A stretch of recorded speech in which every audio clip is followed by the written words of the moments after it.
Several things, actually. I feel disturbed. Well, that's normal for you, so we're right on track. Thank you for the both of you for joining us thus far. Still figuring out the kinks of how we're going to be doing this. So we're right on track. Thank you for the both. And there we go. Muting myself. Let's see. Where do I have all the things? Yeah, my computer went through updates recently, so it's being a pain in my ass. Not working out the way it should. No, it's working. It's just not doing the whole.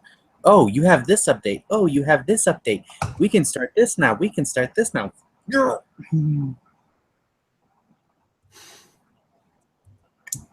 Let me see. How are we going to do this?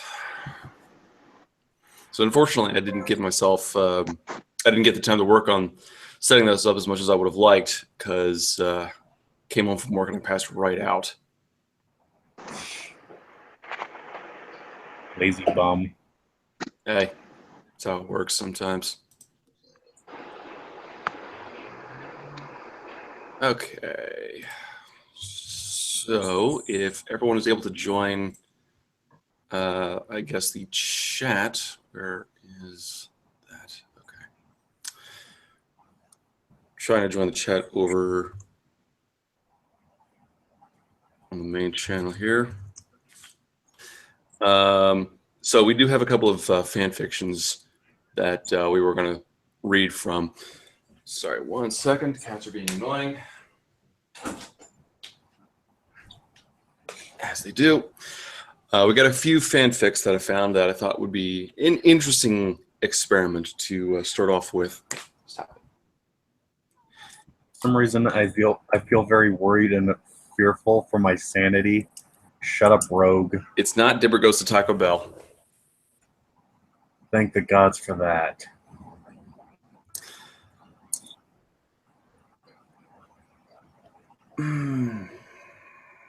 Wish they said If it was that, I would have. If it was that, I would have to find a way to reach the screen to strangle you. Yeah, well, good luck with that. Living out in. Where are you, Utah again? Yeah. For some reason, I couldn't remember. Again, if you were trying to make me read that, I would reach through the screen just to strangle you. I would break the laws of physics to kill you. That would be lovely. Hold on. That was... Damn it, YouTube.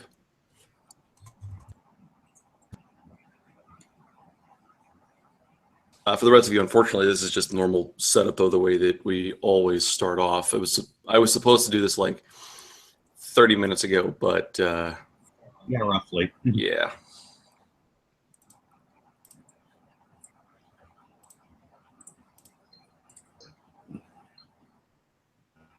And it's being slow, so that doesn't help. Okay, there we go.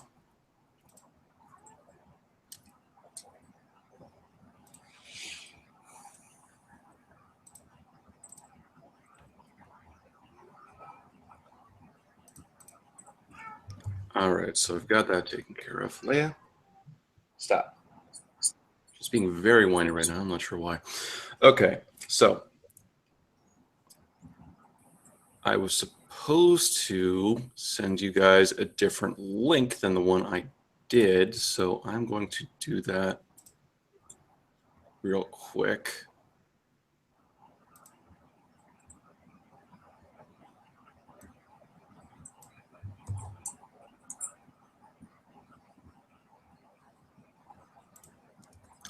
Bloody hell, hold on.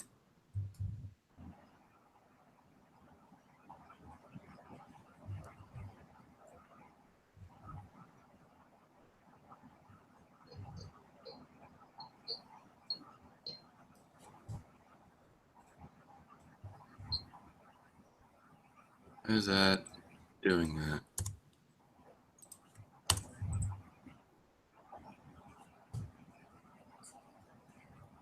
Okay. All right, now I got it. If everyone will go back to the original link that I sent them, that will give them access to the chat, and we'll be able to link things much easier. You want to send it to me as well? Or am I still speaking around in here? Actually, I'm just going to send it to you over Facebook. Just be easier that way.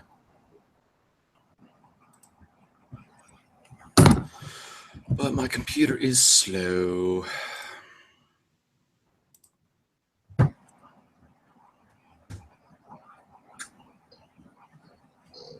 right. You see you've got the link. You should be good there. Hold on.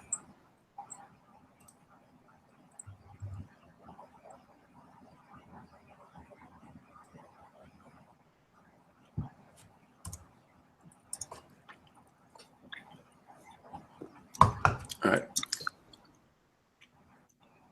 So the two of you, James and Pablo, can you guys hear us all right? Are you guys, because the way you guys are set up right now, unfortunately I set the wrong link out. I was supposed to send the live stream link, not the what I ended up sending was a link that instantly got you into the chat. So I mean, you guys are cool to be there if you want, but as you are alone, it doesn't give you access to the chat, so that's just going to make things a little difficult. I've updated the link in the Patreon thing, so that should take care of that. Sorry if I'm not as coherent as I should be right now. I've been working on this counter proposal at work for the last couple of days, and it's slowly killing me. Really? Really? Okay, no, here's the part where it's killing me. I have to write it for a man 3 pay bands above me who has an 8th grade reading level. So I'm going through, I'm writing this in my normal way, and then I'm like, oh, that's too smart a word. I've got to dumb it down a little bit. So I've been going to my coworkers all week, and I've been saying, is this too advanced a word? Is this too big? Will he understand what I'm saying? And I'm not even talking about difficult words. I'm talking like, okay, is befalling too big of a word? Is thus too big a word? I've got no faith in this guy. I can tell. But no, my really, honestly, you're dead serious, is what you sent me. Oh, yeah. Hey, that's a light start. That's sadistic on every level. You want sadistic? I've got another story up called Hogwarts School of Prayer and Miracles. You're reading that one, not me. No, you're going to be joining me. Oh, fuck no. Okay. Fuck no. I will ditch your ass. Oh, we're going to have fun here. Okay, so starting off officially as it is 8 o'clock now, I've got the rules of Eye of Argon. For those of you who have, I'm bouncing between so many windows. For those of you who have never heard of the Eye of Argon before, in the 1970s, Thomas Scotia sent a copy of a story called The Eye of Argon to someone, Chelsea Yarbrough, who brought it to the FAS gathering. Hilarity ensued. Copies were made, distributed around LA, and thanks to fanish conventions, reading soon became a standard item on programs around the nation. It goes in and out of fashion as a programming item, but it is worth retaining. usually scheduled for midnight. People have seen anywhere from a dozen to a couple of hundred people taking part in one of these events. Every once in a while, they try to make it a competitive reading. There are 7, well, really 5 rules for us, because we're not going to be, we don't need to worry about the last 2. But rule 1, when you're reading something, and we're going to be reading the fan fiction, so all these rules.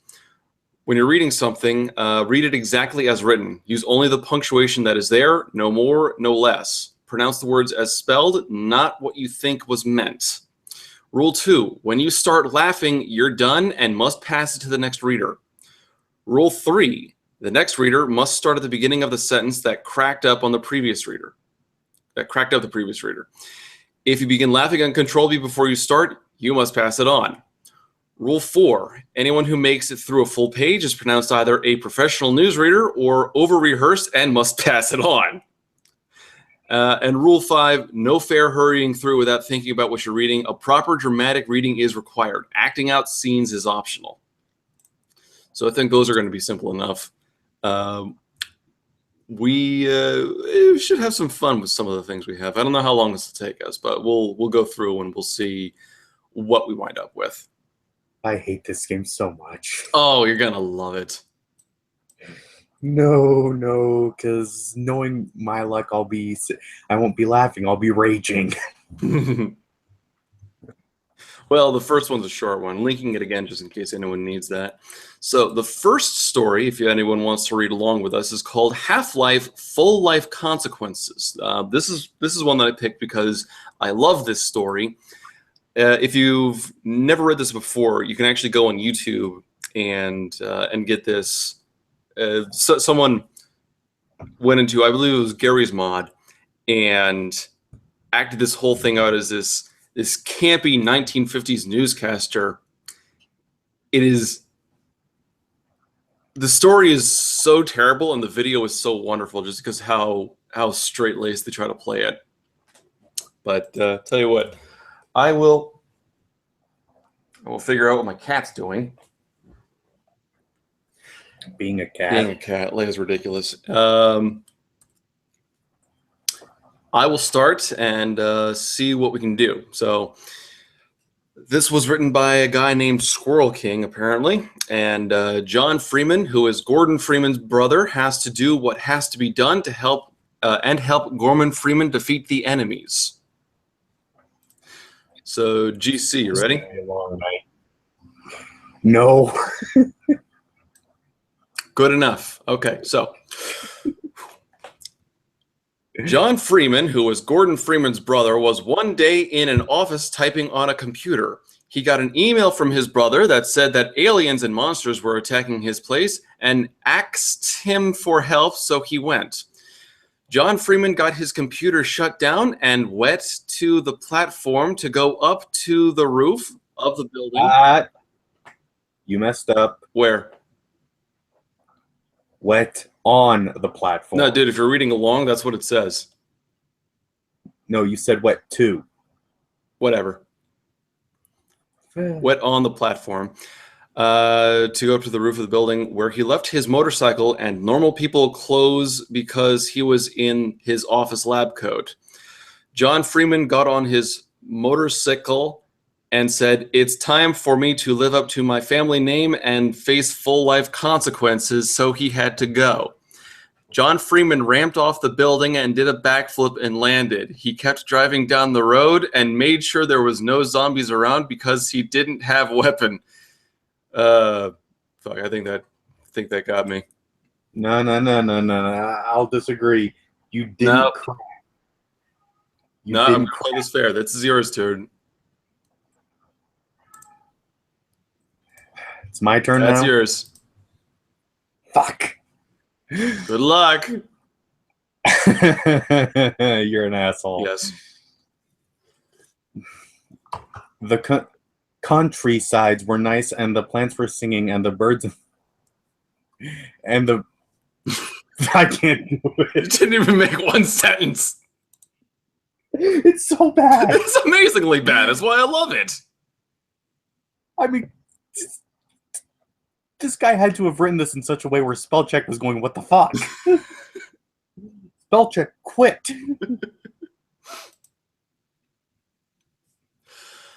The countrysides were nice, and the plants were singing, and the birds and the sun were almost down from the top of the sky. The mood was set for John Freeman's quest to help his brother where he was. John Freeman looked around the countrysides and said, "It is a good day today to do what has to be done by me and help my brother defeat the enemies." This is so dumb. Mm-hmm. John Freeman was late, so he had to drive really fast. A cop car was hidden nearby, so when John Freeman went by, the cops came and wanted to give him a ticket. Here, John Freeman saw the first monster because the cop was possessed and had head crabs. "I can't give you my license, officer," John Freeman said. "Why not?" said the head crab officer back to John Freeman.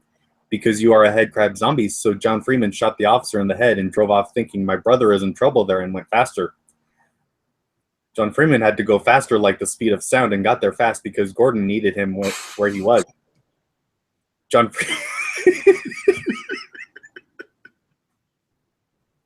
You sadistic fuck.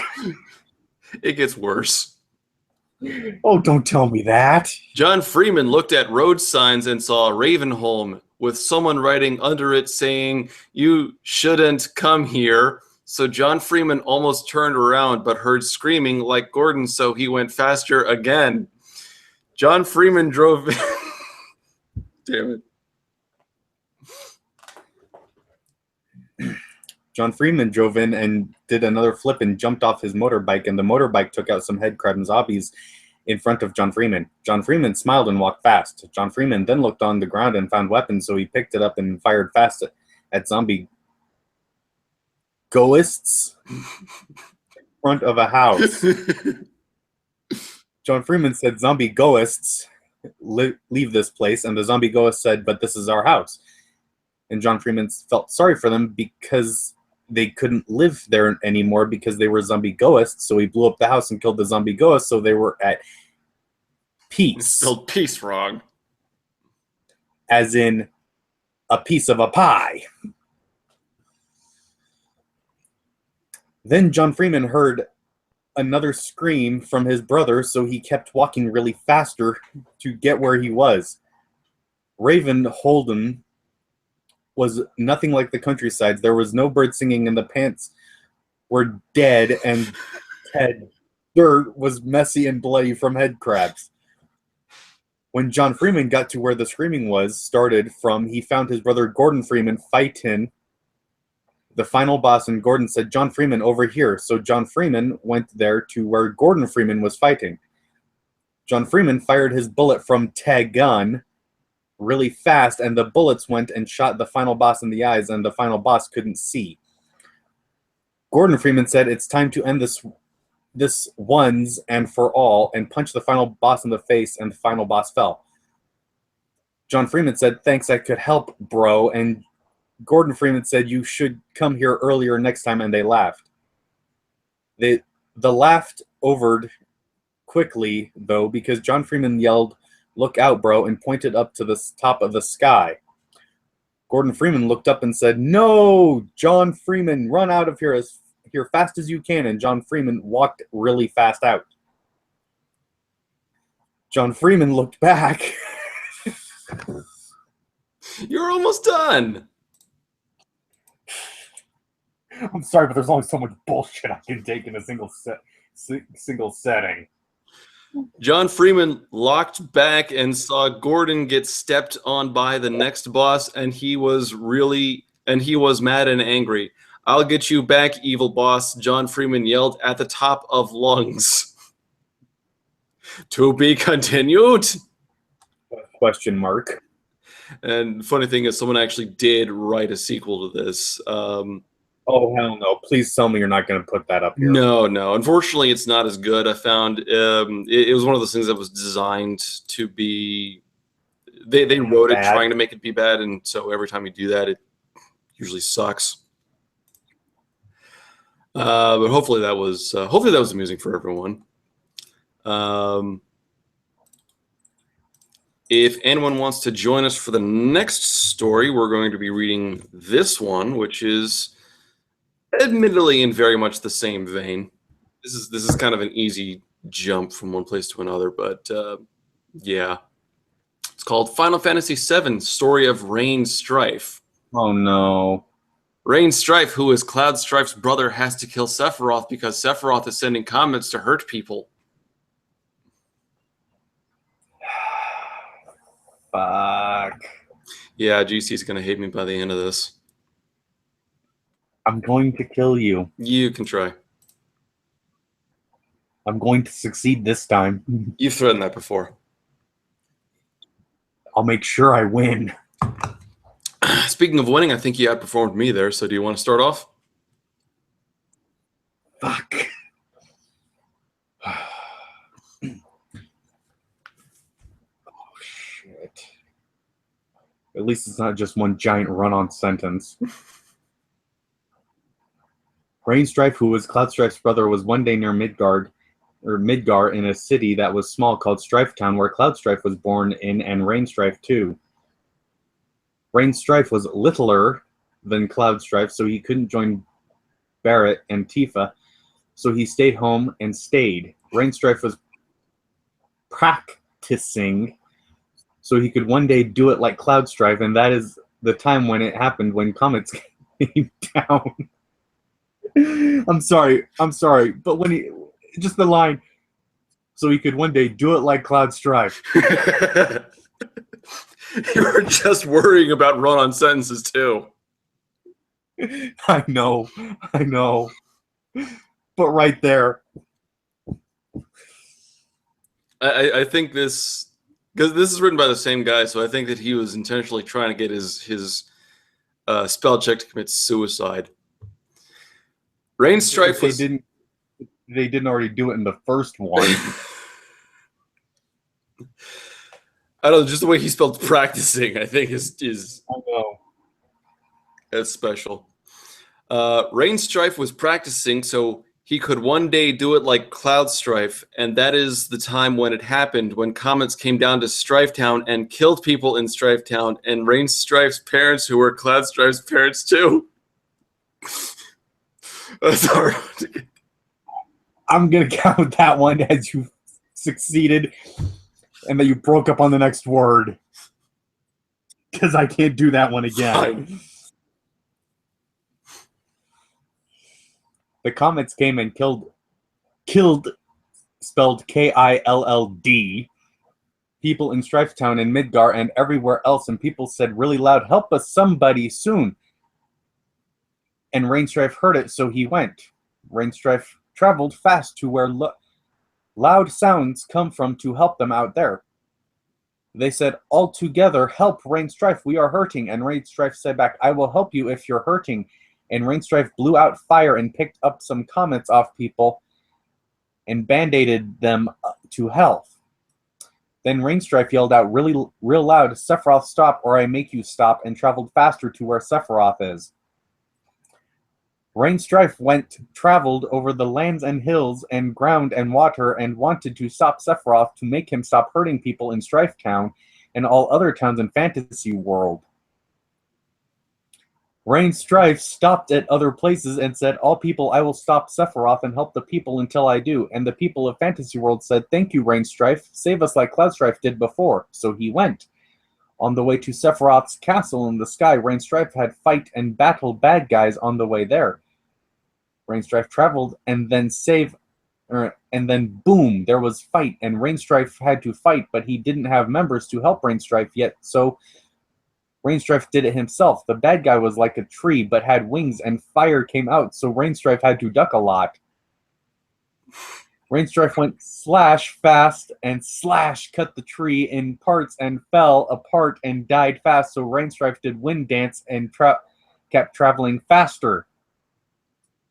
Rain Strife went over hill and saw town, and he got in and saw bad things punching people in town, so Rain Strife said, "Stop," and fighted them, and won them, and did wind dance and kept talking to see what happened. People in town said Sephiroth came, and Rain Strife said, "No, Sephiroth, not this time," and screamed to the sky. and screamed to sky. Then a bulk guy with gun on hands said, I help you, Rainstrife, and to fight Sephiroth in the sky. So Rainstrife said, thanks, you black guy, you are in quest. And Rainstrife and black guy with gun hands left town to find Sephiroth. Rainstrife and black guy talked on the way to travel there to see what happened to them. Black guy said Sephiroth comets came to his town and killed all the family in his house, so black guy wanted to kill Sephiroth back. Rainstrife told black guy about Strife Town and all happened, so black guy said, I help you more because the story was sad. Rainstrife and black guy kept going, then all of a sudden, boom, again, and a other fight came. Black guy said, this is my fight this time, and shot the bad guys with weapon hands, and bad guy said, no, Sephiroth, we're sorry, we die, and disappeared. So black guy and Rainstrife did wind dance, and music came when they danced, then they kept going. Rainstrife and black guy kept travel on the path. Then they saw a big city on fire and said, oh no, both together, because it was an important city on fire. And Rainstrife and black guy said, we need to help fast, and ran there, but something bad happened. To be continued? ? I like how Barrett doesn't even get a name. He's just black guy. And not even that, bulk guy. Bulk guy. BALCK. That is so perfectly absurd. I'm amazed I got through that without cracking up again. You did pretty well. Though I sat there and had to keep my entire inflection dead. All right. Well, I tell you what, GC, I offer you a choice.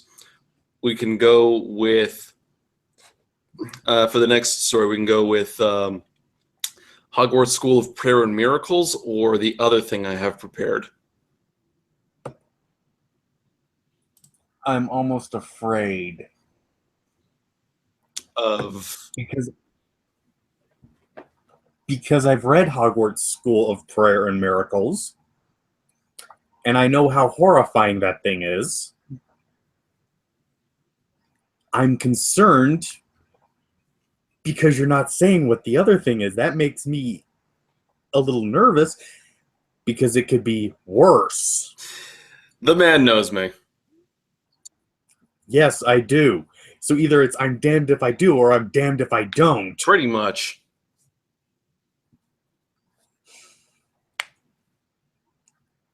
Your call, man. Where's a quarter?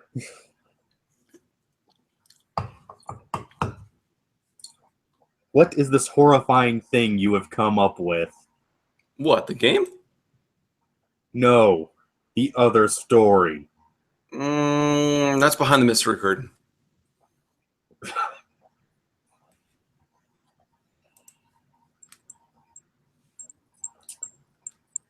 Then I'll take the mystery curtain. My Immortal it is! Oh! Ah! No!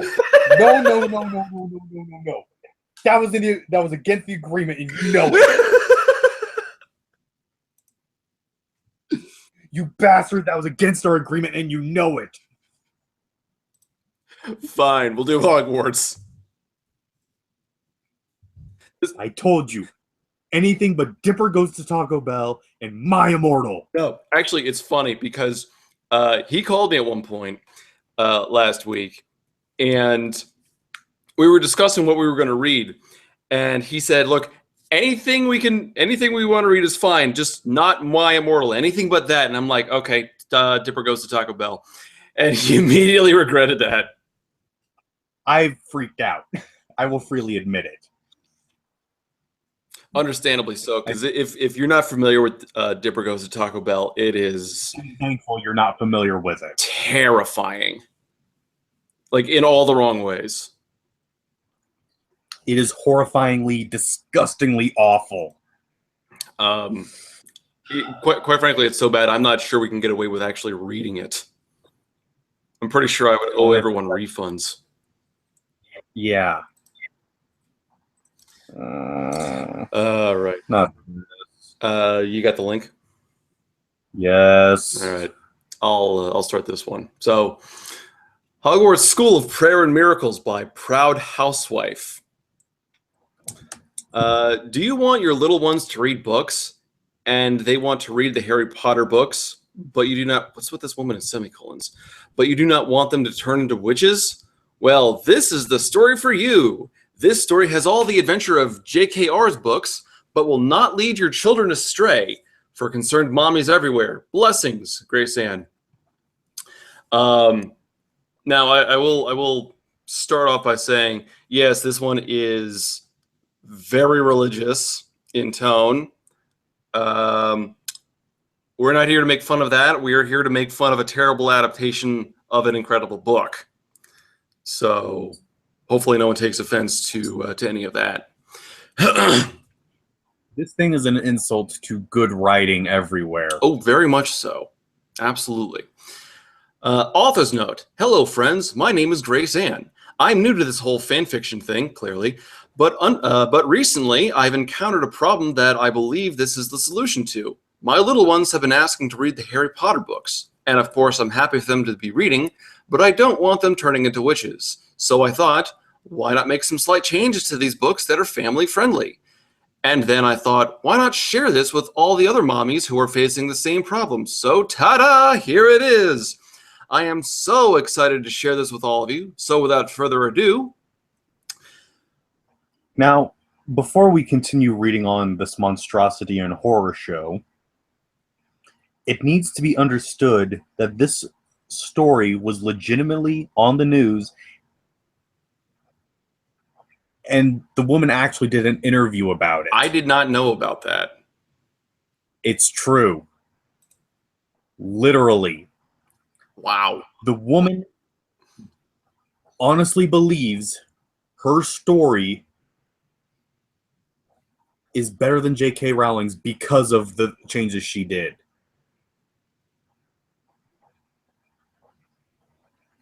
The woman's got issues. I am both appalled and mildly offended. The woman's got issues. Clearly.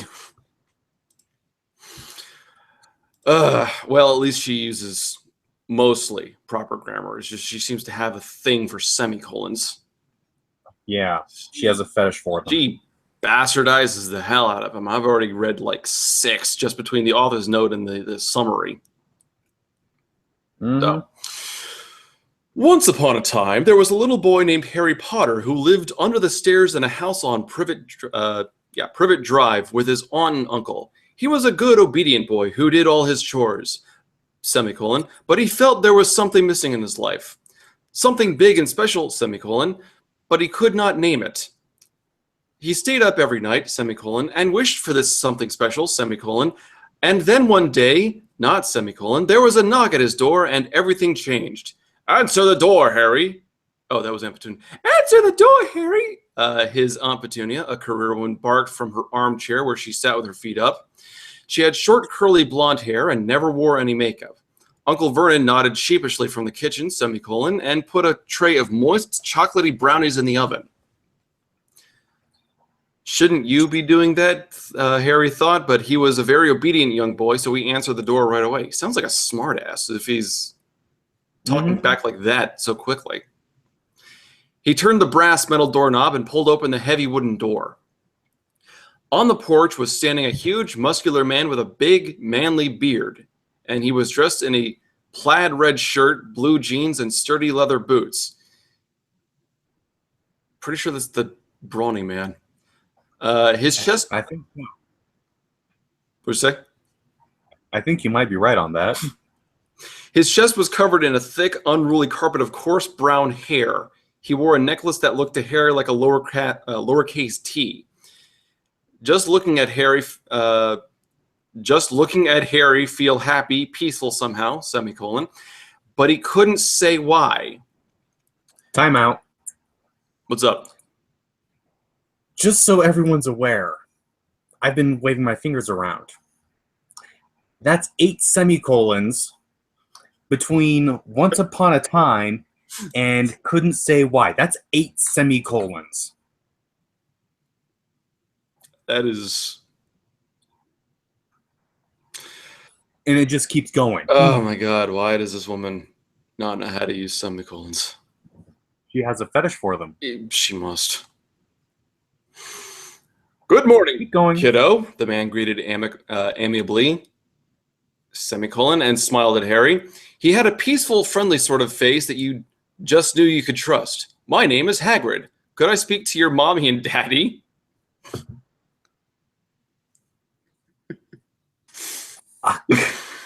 Sorry. I don't have a mommy or daddy, Harry replied sadly, semicolon, and looked at his raggedy old shoes that were blue. Perhaps that was why he felt so lonely, he thought, not for the first time. Maybe that was what he was missing, a mommy and daddy. But no, that was not quite right.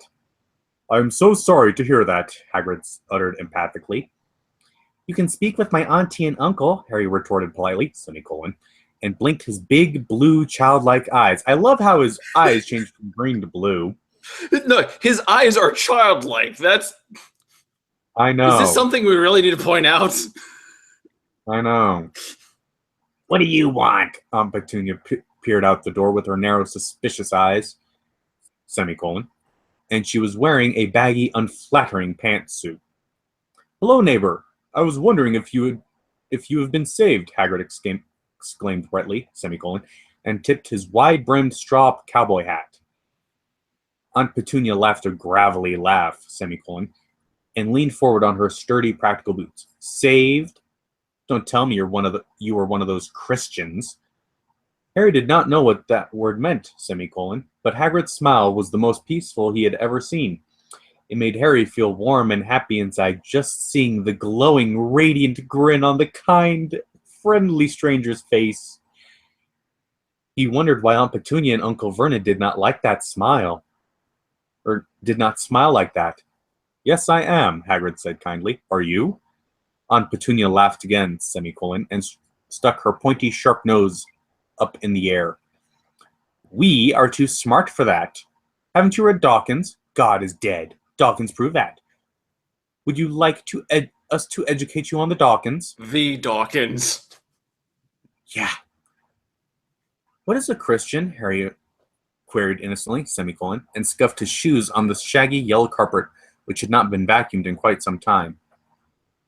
Christians are people who want to be good. Excuse me? Excuse me? Christians are people who want to be good. What? Are you saying no one else can be good? Just being a little broad there on the definitions. I mean, seriously. Christians are people who want to be good. Are they the only people who can be good? Is that what you think? What's a Christian? Christians are people who walk upright. Yeah, what the? So does that mean I've been slumping around like a primitive? Christians are people who want to be good, Hagrid explained wisely, semicolon, and crouched down so he was on eye level with Harry. We want to go to heaven after we die. Do you know what heaven is, Harry? Harry shook his head, semicolon, and his big eyes were wide and curious. Heaven is a beautiful place where we can be with God.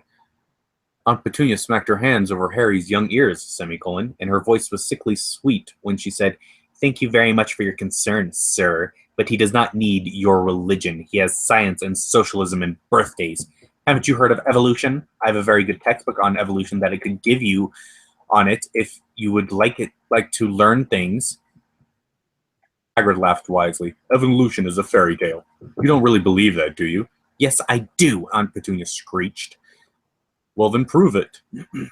Aunt Petunia could only stare at him, semicolon, and her big mouth hung open dumbly.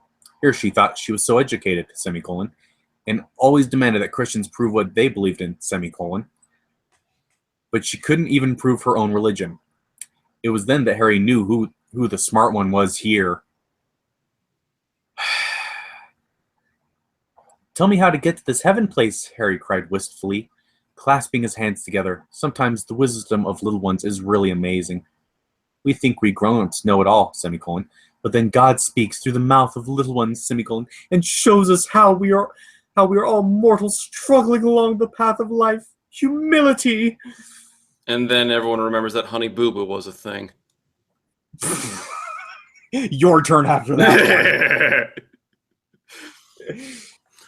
All you have to do is be saved. Do you want to be saved? I do, Harry squealed, jumping up and down. Then pray the sinner's prayer.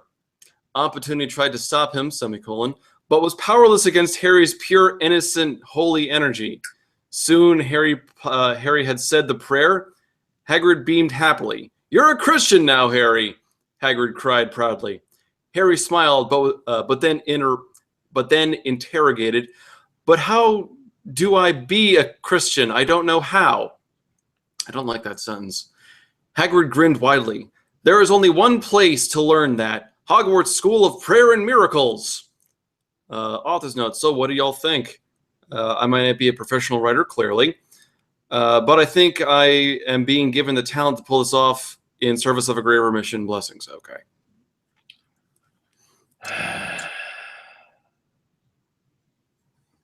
That was pretty abysmal. Pretty abysmal? Yeah, I'd say like 2 out of 10. You're being nice. I am being nice. I mean, without even ranting about the subject material too much. It's just, what is up with the semicolons? Not only that, but some of the lines. Aunt Petunia tried to stop him, but she was powerless against Harry's pure, innocent, holy energy. What, was there an aura? That's what it sounds like. Like all of a sudden he just started blasting out light. What is this? What did she do? Collapse on the ground going, it burns us! What the hell is doing that? I don't know. I think there's an ad on my page here. But seriously, what happened? Did the Dursleys collapse on the ground going, it burns us! We can't take the light! What the hell? I don't know. I mean, if they're trying to do the holy energy thing, that's kind of what it sounds like. Trident gum. Oh my God! Shut up, Trident. I need to get ad block. So here's the thing. She doesn't want witches. Trident. But she's fully willing to have holy energy blasted, making people stop and powerless. Obviously, I think she believes that there's demons and that there should be demons in the book. Quite possibly. Ones that need to be defeated by Christians. Yeah. And that Christians are the only good people in the world. I'm going through the chapters in this. If she was just going to leave it like, title them differently, like if she just wanted to go chapter 1, chapter 2, chapter 3, okay, I wouldn't really mind that. But she chose to have chapter 1 as chapter 1, and then named everything else except chapter 12 is chapter 12. Like, what is up with this? I don't know. Please tell me you're not going to make me read more of this thing. We can move on to My Immortal. Next chapter. There's a reason he knows I won't touch My Immortal. I have no idea what you're talking about. It's such a good, wholesome story. Did you really just say that? Yeah. What do you have against it? Did you honestly just say that? For those of you playing the home game, the reason I hate My Immortal so much is it physically made me ill. I'm not kidding. I threw up. And you know what's funny? The reason I started all this is because you told me about My Immortal. Have you read it yet? I've skimmed the first chapter. Oh, no. You have to read. No skimming allowed. You have to read. I'll read it when we actually do it on live. It's better to get that real initial reaction I've found. Mm-hmm. Which is why I haven't read the second chapter here, so this will be new. Then you should read all of the chapters because I've read all of them. No, you'll help me out. I can't solo this. It's impossible. Chapter 2, New Horizons. I'll do the author's note this time. All yours. Hello, friends. I've been getting so many lovely, thankful messages from mommies everywhere, and I just want to say thank you all for your encouragement. However, I have also been getting several messages saying that my story is bad because Harry Potter is not just about witches. It is about friendship and kindness and bravery. Friends, this is exactly what I've been saying. Harry Potter has many good things about it, but it still has witchcraft, so my children cannot read it. But that is why I'm writing this, so they can have all the adventure and good morals of the Harry Potter books without all that bad stuff that is bogging it down. I mean, Matthew 3:12, am I right? So without further ado, on to chapter 2, smiley face. Actually, I just pulled up the comments section just from chapter 1 alone. And we're getting comments like, what? It's just nothing else. It's just what? What the fuck is this? What the fuck, mommy? Everyone just chill. All is one word. Sorry for the lack of spaces, but guys, shut up. In fact, everyone should shut up. We all have our own theories on this fanfic. Let's everyone. Okay, for some reason it's squished off the side there, and I can't read the whole thing. You're fucking kidding, right? You're a sad, sad lady and a shite mother.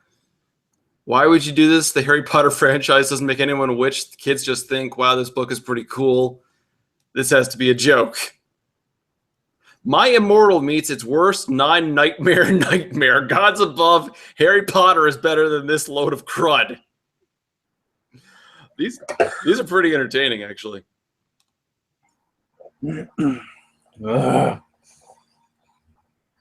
Are you really a troll? You obviously know what I mean by that, seeing as you know what Reddit even is.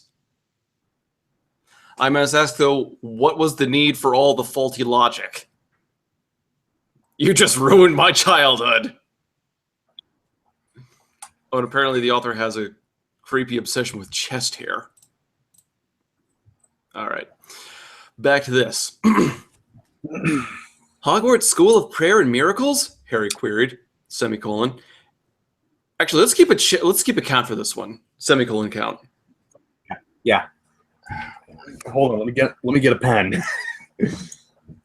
I'll sit there and keep a running count on how many semicolons are in this one chapter. You've got the count?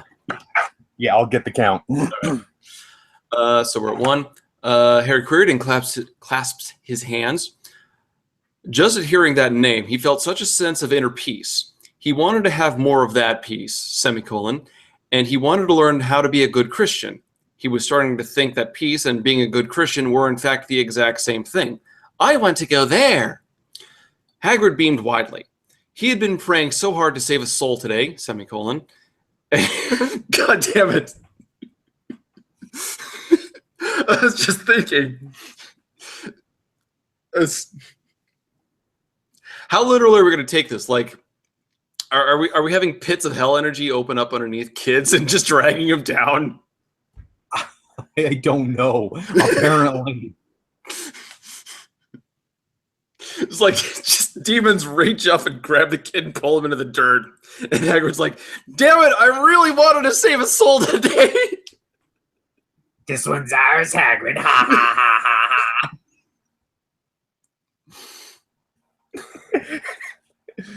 ha ha. Crap. All right. Yeah, it's my turn. It's yours. He'd been, let's see, okay, I already counted that semicolon. He had been praying so hard to save a soul today, and he was so happy to save the soul of such a sweet, earnest little one. The poor boy, being raised by two parents who were not Christian, semicolon, and who both went to work and left him with a babysitter all day long. It was a good thing Hagrid had got here in time. 5 years down the road, Harry might have been a fornicating, drug-addicted evolutionist. I'm sorry, I had to do it like that. Of course. Don't be silly, Harry, Aunt Petunia commanded. Semicolon. And wrung her long, bony hands. Come back inside, semicolon. I will read to you about evolution from the Dawkins. You do not need that silly religion. I love how she's saying the Dawkins. He's not Dawkins, he's the Dawkins. We must all praise the Dawkins.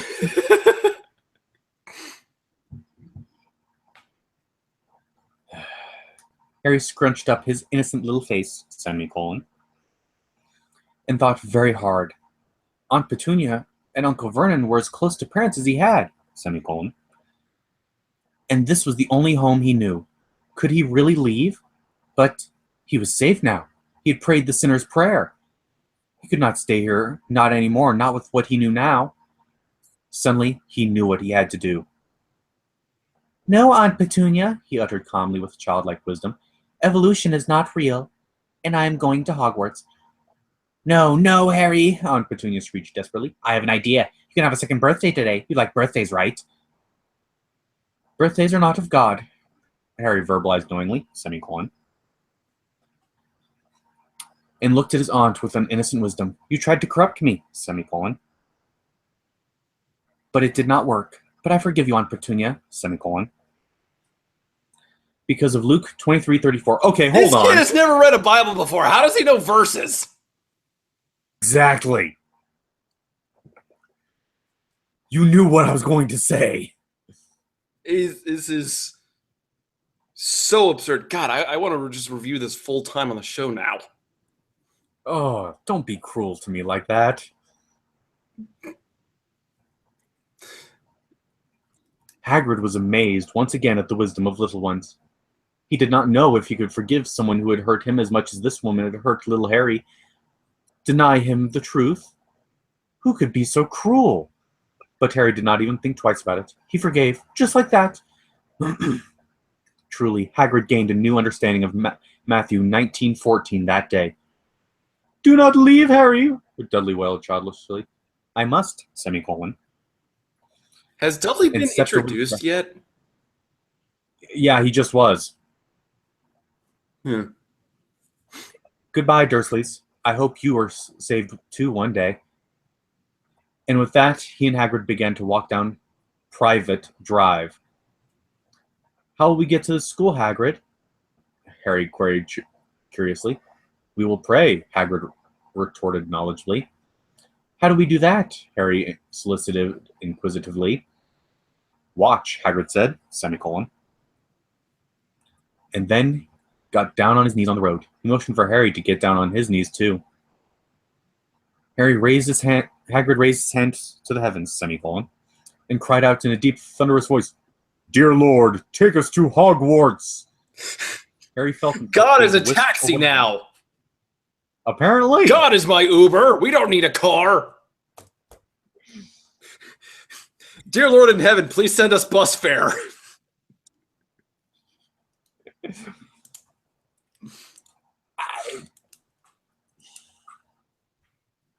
So now we have holy energy shields, people being stopped by said holy energy shields. Christians are the only good people. A child knowing verses without ever reading the Bible, and Taxi God.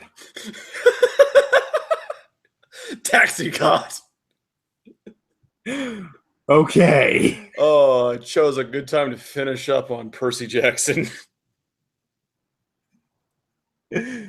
Taxi God. Harry, your turn. Harry felt himself being whisked away, semicolon, and in a moment he was sitting in the cool, damp grouse outside a humongous, beautiful castle. He looked in awe at the tall towers and the gray stones. What a beautiful place. A tall, thin man with a long, pointed beard and big wire spectacles stood in front of Harry. He was wearing a brown tweed suit and a nice matching hat. I can't even picture Albus Dumbledore wearing that. The only reason I can imagine the tweed suit and the hat is actually because of book 6. Okay, fair enough. Because he went to the orphanage dressed like that, and they did it in the movies, and I thought it was very nice how they did it. You're right. Bah.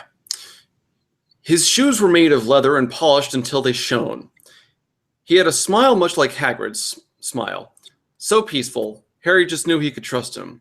A lovely, kindly young woman in flowing blonde hair and a pleasant, heart-shaped face stood before this holy man. "Hello there, little one," the man greeted amicably. "I am the Reverend Albus Dumbledore, and this is my wife, God damn it, no! And this is my wife, Minerva. Welcome to Hogwarts School of Prayer and Miracles." The count, not counting everything in the author's notes, is 16. God. Would you like me to count those ones too? Which ones? The author's notes? Yeah, sure, why not? It's part of the chapter. Okay.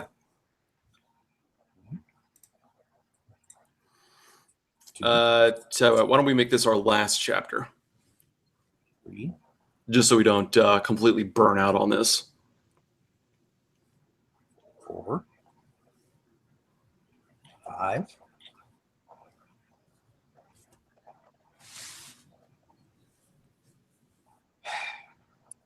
Counting all the ones in the author's notes, that's 21. Oh my god. In a story, or in a chapter, that isn't that long. Maybe 2 pages. Maybe. All right. Chapter 3, Dinner Time. Author's note. "Hello, friends. I have struggled a lot about whether or not to keep going with this story, semicolon. But with a lot of praying, my husband and I have decided it is the right thing to do. We want our little ones to have good Christian literature to read, semicolon. And in this modern world, sometimes that can be hard to come by. So I will just have to make do." "Pleased to meet you, Reverend Dumbledore," Harry replied enthusiastically, semicolon, and got to his feet. "This sure is a beautiful place you have here." The Reverend beamed. "Why, thank you, little one." His voice had a distinctive southern twang to it. Oh, oops. Yeah, you have to reread that now because of that. "Why, thank you, little one." His voice had a distinctive southern take. God damn it.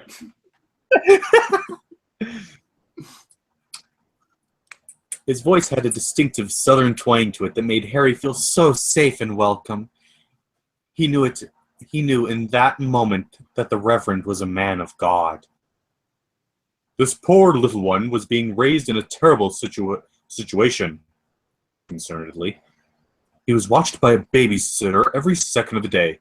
His aunt saw him as part of her perfect life package, like the big house, the fancy career, the speedy car." This is terrifying. Okay, every second of every day, the babysitter watched him sleep. Doo-doo-doo-doo-doo. Edward Cullen was his babysitter. Huh? Edward Cullen was his babysitter. This is the Oh, God. collaboration we never knew we wanted.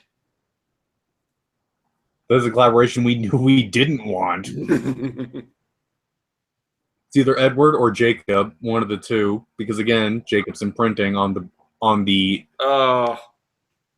yeah. Although I don't think he needs to sleep. No, I think he does need to sleep. Edward doesn't.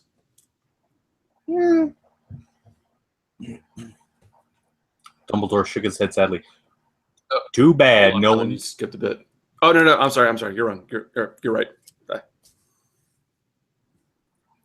Dumbledore shook his head sadly. Too bad, no one told her. Parenting should be about the children, not the parents. That is why it is called parenting. Hagrid nodded wisely. Dumbledore turned to Harry and announced authoritatively, "Now, you can start your classes tomorrow morning. Today, you can get settled into your dormitory, but first, why don't you eat dinner with my family and me?" Really? Harry gasped excitedly. I've never had a family dinner before. Really? It raises questions. Even Harry, in the real Harry, got family dinners, sort of. It was more like tangentially, but yeah. Why don't you come with us then? Dumbledore replied kindly, semicolon, and then got down on his knees. I would be concerned at that point. Oh my. Yeah. I'm just reading ahead a little bit. This is. Oh shit. Everyone else did the same, raising his large, massive, manly hands. Up to the heavens, Dumbledore bellowed in a voice even louder than Hagrid's had been. Lord, please take us to the kitchen. Taxi God! Lord, the kitchen is 50 feet that way, but it's too far to possibly walk. Please teleport us with your magic. It's totally not magic. Your turn. Oh my god, this is so...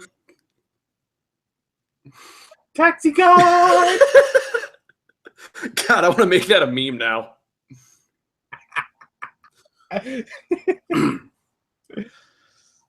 Suddenly, they all found themselves in a tasteful, decorated kitchen. Wow, Harry shouted in awe. He was still getting used to the power of prayer, because it's being used to teleport you everywhere. Sometimes we take the wonderful things the Lord gives us for granted, semicolon, and it takes a newcomer to the fold for us to understand just how blessed we are. That was amazing. Hagrid smiled knowingly. God is an amazing guy. He sure is, the Reverend's wife chuckled, before getting down on her knees and raising her own hands upwards. Dear Lord, please set the table with it. God damn it, woman, do your own work! Dear Lord, please set the table with the sky blue cloth and the Sunday dishes, and please give us biscuits fried... A modicum of effort, please! Dear Lord, please set the table with the sky blue cloth and the Sunday dishes, and please give us biscuits fried golden brown and gravy, creamy mashed potatoes, my great aunt Eleanor's corn casserole, stolen from her corpse, and corn on the cob slathered with butter, and for dessert, some chocolate raspberry cookies. So, what is the extent of this all supposed to be? I don't know. Is God sitting up there in heaven answering all these inane teleportation questions? All of these things appeared on the table exactly as the Reverend's wife had asked for them, masterfully prepared and delicious smelling. Harry's mouth dropped open. Truly, this woman was a real Proverbs 31 wife. Really? I'm looking that up. Really? I don't know.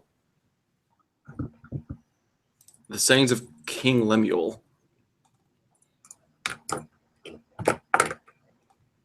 That's too much. I think I liked my addition right there. My great aunt Eleanor's corn casserole, stolen fresh from her corpse. Yeah. So what's the story here? Okay? Did Eleanor make the casserole and then God just teleported it away?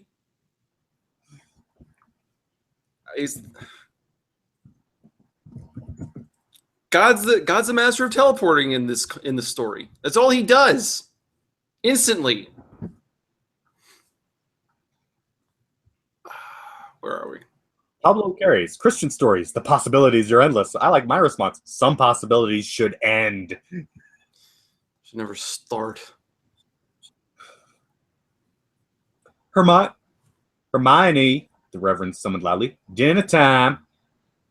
Immediately, and with cheerful obedience, an 11-year-old girl in a pretty pink dress with a matching bow came running down the stairs. She ran over to her father, semicolon, and gave him the winning smile that daughters have. Welcome home, Daddy, she smiled, and then turned to his wife. Can I help at all with dinner, Mommy? It is all prepared, thanks be to God, her mother retorted gracefully. Hermione nodded knowingly. I just gotta ask, why would you ask that question when Taxi God can teleport anything instantly? Here's a better Hi, question. Mom. Did God do his job yet? Here's a better question. Why did she run down the stairs when Taxi God could have just teleported her to the kitchen? This is a fair question. Just imagine people warping in and out. Thanks to God, can I go here? God, I want to go to the zoo. No. I wanted to go to the monkey house. Thank you. Pablo, that would be a horrifying thing. I would actually really like to read that on this in this kind of capacity. Don't give anyone ideas. Someone write that story. No. Where are we? Hermione, I would like you to meet Harry Potter, our newest student at Hogwarts School for Prayer and Miracles. Dumbledore introduced magnanimously. Your turn. Harry, I would like you to meet Hermione Granger, my beloved daughter. Why does your daughter have a different last name? Pleased to meet you, Hermione responded sweetly with a sly grin. Harry could... Shy grin, whatever. Harry could barely... I was going to say, but if it's a sly grin, that means she's plotting something. I'm going to get a taste of that 11-year-old. I don't know, given this world, she's probably severely repressed. Harry could barely respond. This was the most beautiful young woman he had ever come across. So different from all the girls in public school, who were focused on trying to be like the career woman they saw on Sex and the City. This little one was a picture of innocence and godliness. Now, Dumbledore pronounced genially, let's eat. As the holy men, women, and little ones dug into the delicious manna the Lord had granted them, the conversation amongst the adults turned to darker topics. Harry listened intently, and he did not understand it, but he was very interested. Dark days are coming, Hagrid pronounced gravely around a mouthful of casserole. Evil forces are coming into this world, but... And the little ones at Hogwarts might be our last resort. Psalm 125, verse 5, Dumbledore referenced solemnly, and the others around the table nodded knowingly. Hogwarts might be the last hope for the forces of good in this world. So she keeps referencing the Bible in different verses, but doesn't do anything to follow it up. So unless you are intimately familiar with the Bible in various verses, that just falls flat. Why am I analyzing this? I don't know.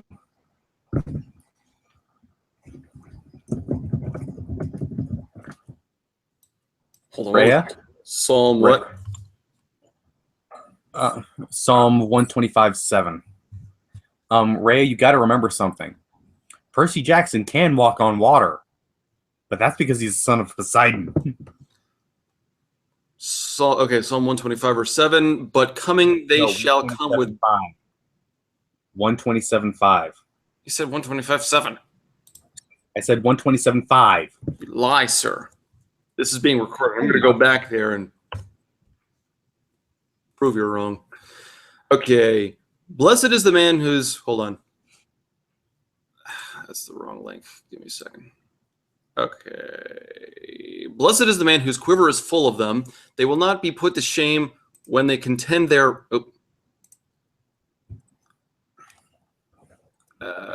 when they contend with their opponents in court.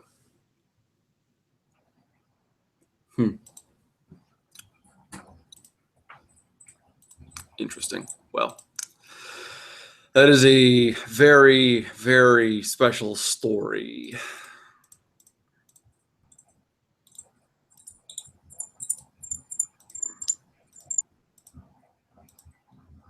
And some of these reviews are quite amusing.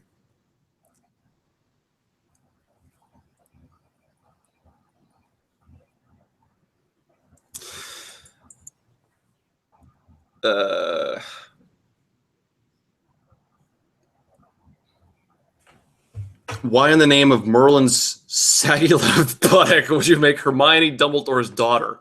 Dumbledore is like 150 years old. I feel sorry for you. This is how the Salem witch burnings happened. Magic can be good, bad, and evil, but I'd rather use runes that is not bad, but you ruined a good story. This is... Well, we got people commenting that Dumbledore was gay and wouldn't have a wife, but frankly, I don't think that that would have mattered to this particular author. This was... wow. I'm back. Cool. Okay, so apparently the lady has toned down her love affair with the semicolon. Oh, what are we at? At least with this chapter, we're only at 11. It's not too bad. I mean, it's still bad. That's an excessive amount of semicolons, but Especially for how short the chapter is. really. But still, it's not 21. Are we going on another one? I think we should wrap it up there just so we don't wear this out too much. Oh, gods, thank you. We could pick this up at some other point. Hopefully everyone had fun with this. We may do this again if everyone enjoys. And hopefully next time we'll actually get some of the technicals settled a little earlier. Yeah. But Taxi God. it's going to be a new inside joke. Yep. I love it. Is this recording ever going to get shown to the viewers who aren't Patreons? I haven't decided yet.